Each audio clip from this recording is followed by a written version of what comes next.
사교육비가 날이 갈수록 가정경제에 부담이 되고 있습니다. 부모 마음이야 빚을 내서라도 아이에게 좋다면 무엇이든 해주고 싶죠. 하지만 그렇게 다방면으로 희생하신 결과가 원하는 정도가 아니라면 안 해준 것보다야 낫겠지라며 위안 삼으실 건가요? 오늘은 불안과 주변의 애정어린 간섭 속에서도 꿋꿋하게 훈공을 선택하거나 고민하고 계신 학부모님들을 응원하며 학원 안 다니는 아이가 집에서 성공하기 위한 3가지 원칙을 설명해 드리려고 합니다.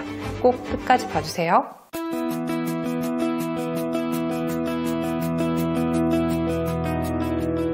원서님들 안녕하세요. 주단쌤입니다. 학원을 한 번도 안 보내보신 분들이라도 학원에서 아이들을 어떻게 교육하는지 대충은 알고 계십니다. 잘 아시는 것처럼 처음에 레벨 테스트를 통해 수준에 맞는 반에 배치하고 정해진 커리에 맞춰서 수업하죠. 수업 방식이야 학원에 따라서 판서식, 개별지도, 발표 토론식 등 다양합니다만 수업 후 과제를 내주고 집에서 해온 과제를 클리닉이라는 오답 관리 시스템을 거쳐 테스트, 그리고 다음 진도 나가기 이런 방식이에요. 그래서 비록 학원에 안 가지만 안 다녀봤지만 적어도 학원에서 하는 시스템을 따라가면 빠뜨리는 거 없이 훈공도 잘할 수 있을 거다라고 생각하고 계획을 세우실 겁니다. 그런데 여기서 주의하셔야 할 건 말이죠. 학원 시스템과 집 공부, 즉 훈공 시스템은 같고 또 때로는 다르다는 겁니다. 학원 시스템에서 취해야 할 것, 그리고 집 공부의 강점을 최대한 살리는 방향, 그걸 잘 알아야 수학 훈공 성공할 수 있어요. 우선 학원 시스템을 따라야 하는 것부터 말씀드려 볼게요. 2가지인데요. 첫째, 주 2회, 주 3회와 같이 학원에서 하는 수업 패턴과 동일한 학습 계획을 세우세요. 매일 1시간씩, 주 3회 2시간씩, 주 2회 3, 4시간씩 무엇이든 좋습니다. 우리 아이의 공부 패턴에 따라서 결정하시면 되는데요. 딱 하나 명심하실 것은 정해진 시간에 해야 한다는 겁니다. 집 공부의 가장 큰 패착은 상황에 따라 흐지부지 되기 쉽다는 것인데요. 학원에 다니는 대신 책상으로 출석한다는 심정으로 딱 정해진 시간을 잡아주시는 게 필요합니다. 2번째, 학원처럼 주기적인 테스트를 해야 합니다. 학원도 물론 테스트 안 하는 곳 많습니다. 하지만 제가 누누이 강조하듯 테스트, 즉 아웃풋이 나와야 내가 공부한 것을 기억해내고 또 무엇을 알고 모르는지 메타인지도 할 수 있습니다. 방법도 생각보다는 간단한데요. 거창하게 생각하지 마시고요. 일단 무료로 출력해서 풀 수 있는 테스트지도 많습니다. 그런 걸 활용하셔도 좋고요. 아예 문제집 한 권을 테스트용으로 정해서 집 공부 시간에 푸는 문제집 외에 테스트용으로만 사용해 보시는 겁니다. 분량에 따라 시간도 재고 이 테스트 문제집만큼은 시험이니까 학부모님이 채점해 주시면 좋겠죠? 이번에는 학원과 다르게 해야 하는 부분입니다. 반대로 해야 하는 부분이라고도 할 수 있겠네요. 보통 학원의 커리는 정해진 수업 시간 내에 진행되는 거지만 분량 중심입니다. 문제집 한 권을 2달에 끝내려면 하루에 이만큼의 진도를 나가야 한다. 그런 식의 진도 계획이 있죠. 집 공부는 분량도 고려해야 하지만 시간 중심으로 계획을 짜세요.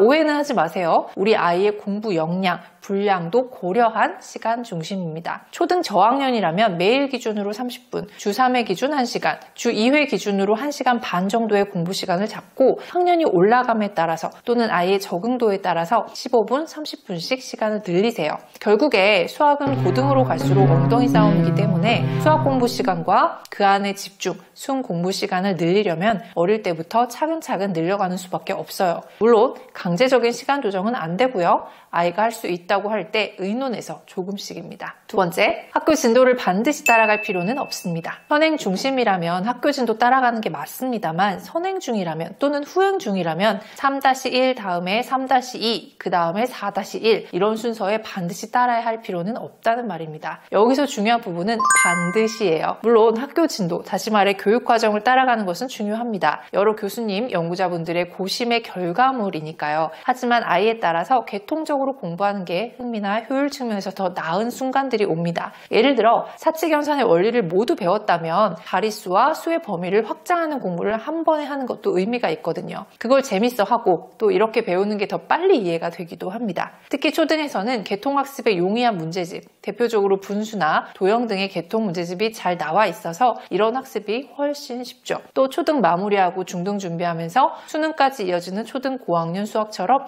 대수, 기하 정리하는 것도 괜찮습니다. 어차피 중등이 되면 1학기, 2학기가 딱 그렇게 구분되니까요. 정리하자면 때로는 진도 순으로, 때로는 아이의 흥미와 이해 정도를 고려해서 유동적인 그런 커리큘럼을 구성하시면 더 좋겠습니다. 세 번째, 학원에서는 수업이 과제와 클리닉, 오답 체크보다 더 중요하지만 홍공은 그 반대입니다. 과제와 클리닉이 훨씬 더 중요하다는 얘기예요. 홍공에서의 수업은 교과서, 문제집, 책, 참고서 등을 보며 혼자 깨닫기, 인강 공부를 통해 배우기 등이 있습니다. 물론 현행이라면 학교 수업도 있겠죠. 이 시간에 충실해야 함은 기본이지만 스스로 공부하고 배우고 터득한 것들을 확인하는 문제집풀이, 그리고 오답 체크를 정말 목숨 걸고 해야 합니다. 보통 문제집을 떼는 기준, 즉 오답의 완성도를 제가 90%면 된다고 많이 말씀을 드렸었는데요. 홍공은 100%를 목표로 해야 합니다. 그리고 오답을 해결하는 과정도 그냥 다시 풀어보고 고민해보고 답지 보고 다시 풀고 나중에 다시 풀고 정도가 아니라 왜? 라는 질문에 대한 답을 찾아가는 여정이어야 합니다. 방법은 답지를 보는 것부터 문제집 해설이 담긴 인강보기, 교과서와 참고서에서 이유 찾기 등 다양할 수 있는데요. 훨씬 더 많은 시간과 노력이 들어간 해답 찾기 과정이 홍공의 핵심이라고 할 수 있습니다. 공부 시간의 비중은 1:3 정도여야 하고요.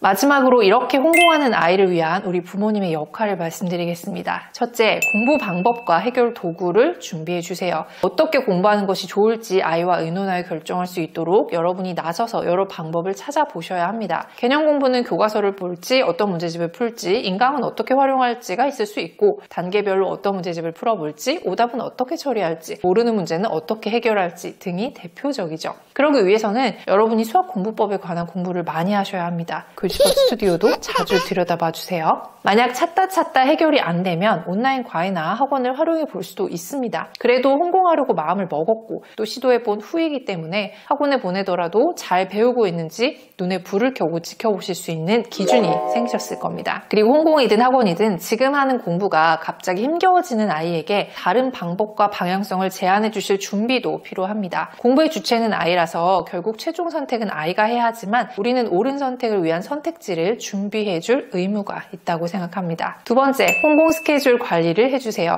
홍공은 말 그대로 아이 스스로 공부하는 겁니다. 하지만 공부를 100% 혼자 힘으로 하기에는 아직 부족한 아이들입니다. 이 순간 여러분은 코치로 변신하시는 거예요. 코치는 시범을 보이고 관리를 하는 사람이죠. 그 역할에 충실하신 것으로 충분합니다. 때로는 엄한 태도로 계획한 책상 앞 출석을 관리해야 하고요. 과제, 클리닉, 테스트도 눈에 보이도록 정리하고 점검해주는 역할을 하셔야 합니다. 또 때로는 오늘의 야외 수업 느낌으로다가 공부에 지친 아이에게 잠깐의 일탈도 시켜줄 수 있다면 더 좋겠죠. 아이의 공부는 현실적으로 어쩔 수 없는 2인 삼각이라는 표현을 많이 썼는데요. 성공하는 아이에게는 여러분이 어느 정도는 필요합니다. 중등, 고등으로 가면서 그 영향을 줄여가시면 되는 거니까요. 아셨죠? 오늘 영상은 여기까지고요.